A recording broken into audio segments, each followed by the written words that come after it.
இஷாரா செவ்வந்தி சம்பவம் ஒரு பெண்ணின் குற்றவியல் பயணம் மட்டுமல்ல, ஒரு சமூகத்தின் விழிப்புணர்வுக்கான அறிகுறி.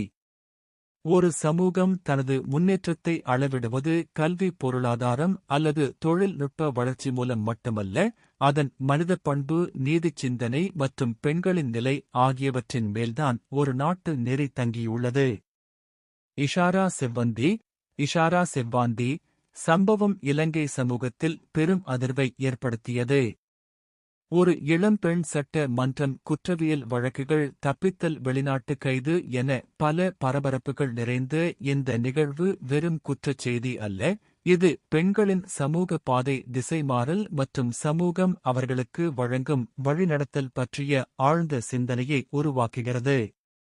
தகவலின்படி இஷாரா செவ்வந்தி கொலை வழக்கில் முக்கிய சந்தேக நபராக குறிக்கப்பட்டு இந்தியா மற்றும் நேபாளம் வழியாக தப்பிச் சென்றதாக கூறப்படுகிறது.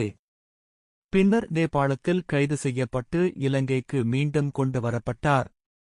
விசாரணையின் அடிப்படையில் அவர் டிஸ்கைஸ், வழக்கறிஞர் வேடம் மற்றும் போலி தகவல்களை பயன்படுத்தியதாகவும் கூறப்படுகிறது.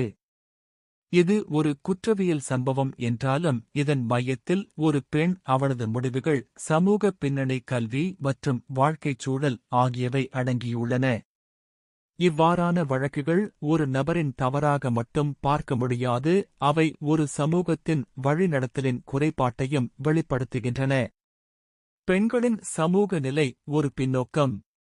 சமூகத்தின் பெரும்பகுதி பெண்களை மென்மை, ஒழுக்கம், குடும்ப நிலை எனும் வடிவத்தில் பார்க்கிறது.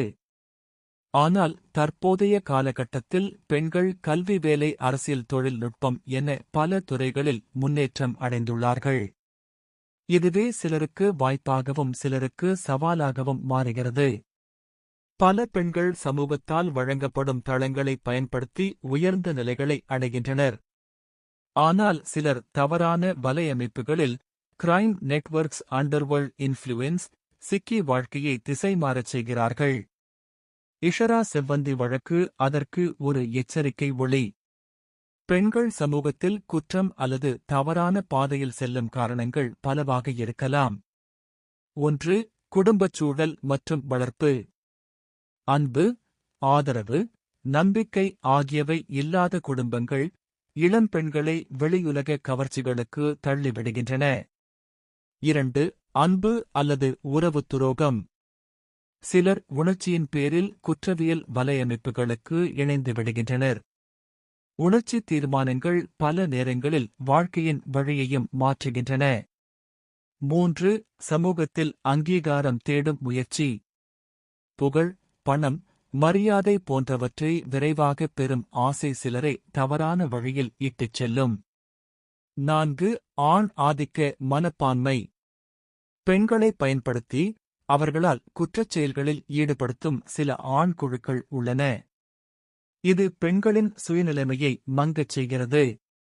இஷாரா செவ்வந்தி போன்ற சம்பவங்களில் நாம் சிந்திக்க வேண்டியது குற்றவாளி யார் என்பதை மட்டும் அல்ல, சமூகம் எங்கே தவறியது என்பதே.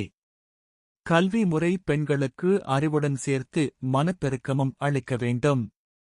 ஊடகங்கள் பெண்களை சென்சேஷனல் ஃபிகர் ஆகஸ்ட் அல்லாமல் அவர்களின் சிக்கல்களை சமூக நோக்கில் வெளிப்படுத்த வேண்டும். குடும்பங்கள் தங்கள் மகள்களுக்கு தன்னம்பிக்கை, முடிவு எடுக்கக்கூடிய திறன் ஆகியவற்றை வளர்க்க வேண்டும்.